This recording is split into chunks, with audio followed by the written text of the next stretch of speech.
নমস্কার বন্ধুরা, আবার নতুন ভিডিও নিয়ে আপনাদের সামনে হাজির হয়েছি। আমার চ্যানেলটা নতুন হয়ে থাকলে চ্যানেলটিকে সাবস্ক্রাইব করে আমার পাশে থাকবেন। চলুন আর কথা না বাড়িয়ে ভিডিওটা শুরু করা যাক। এখানে আমি 5 মিশনে ডাল নিয়ে নিয়েছি। আপনারা যে কোনো মুদির দোকানে পেয়ে যাবেন। 500 ডাল নিয়ে নিয়েছি 5 মিশনে। 6 ঘন্টা ভিজিয়ে রেখেছিলাম। ডালটাকে 6 ঘন্টা ভিজিয়ে খুব ভালো করে ধুয়ে নিয়েছি। এবার একটা প্রেসার কুকার নিয়ে নিলাম। এই ডালটা সব প্রেসার কুকারের মধ্যে দিয়ে দেব। এবার জল দিয়ে দেব। খুব একটা বেশি জল দেবো না। এবার এতে দিয়ে দেবো চা চামচের 1 চামচ লবণ, 1 চামচ হলুদ গুঁড়ো, ভালো করে নাড়িয়ে নেব। এবার প্রেসার কুকারের ঢাকনাটা দিয়ে দেবো। এবার ওভেনে বসিয়ে 3খানা সিটে দিয়ে নেব। 3খানা সিটে দিয়ে নামিয়ে নিয়েছি।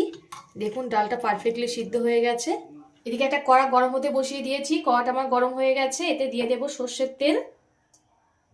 তেলটা গরম হয়ে গেছে। এতে দিয়ে দেবো একটা তেজপাতা আর একটু দারচিনি ফোড়ন। আপনারা অবশ্যই এটা সর্ষের তেলে করবেন। সর্ষের তেলে করলে তবেই বেশি টেস্ট পাওয়া যাবে। 4টে বড় সাইজের পেঁয়াজকে কুচিয়ে রেখেছিলাম, সেটা দিয়ে দিলাম। পেঁয়াজটাকে খুব ভালো করে ভেজে নেব। পেঁয়াজটা ব্রাউন কালারে ভেজে নিয়েছি। এতে দিয়ে দেবো বড় সাইজের 2টো টমেটো কুচি। টমেটো গলা অবধি ভালো করে কষিয়ে নিতে হবে। টমেটো গলে গেছে। এতে দিয়ে দেবো চা চামচের 2 চামচ রসুন কোড়ানো। আমি রসুনটাকে কুড়িয়ে নিয়েছি, আপনারা চাইলে বেটেও দিতে পারেন।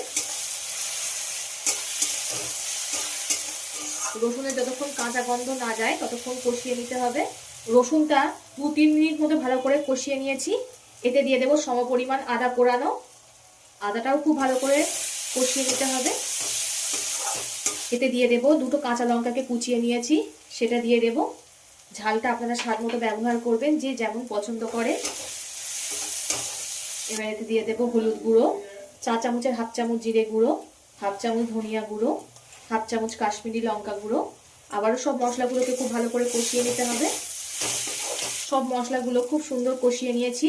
এবার এতে দিয়ে দেবো 1/2 চামচ, চা চামচের 1/2 চামচ লবণ। আমি ডালে 1 চামচ লবণ ব্যবহার করেছিলাম, তাই এখানে 1/2 চামচ দিলাম। সব মশলাগুলো খুব সুন্দর করে কষানো হয়ে গেছে। এবার সিদ্ধ করে রাখা ডালটা দিয়ে দেব।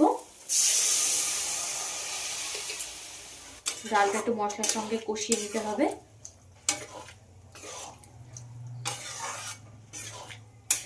এবার পরিমাণ মতো জল দিয়ে দেব। ঝোলটাকে ফুটতে দেব। খুব ভালো রকমই ফুটে গেছে। এবার এতে দিয়ে দেব ধনিয়া পাতা কুচি। চা চামচের 1/2 চামচ দেব গরম মশলা গুঁড়ো। আমার হয়ে গেছে, নামিয়ে নেব। ঠিক এমন একটু ঝোল ঝোল নামাবো, পরে বসে যাবে ঠান্ডা হলে। ভিডিওটা ভালো লাগলে লাইক ও শেয়ার করে দেবেন, কমেন্ট করে জানাবেন আপনাদের মতামত। পরবর্তী ভিডিওতে আপনাদের সঙ্গে আবার দেখা হচ্ছে।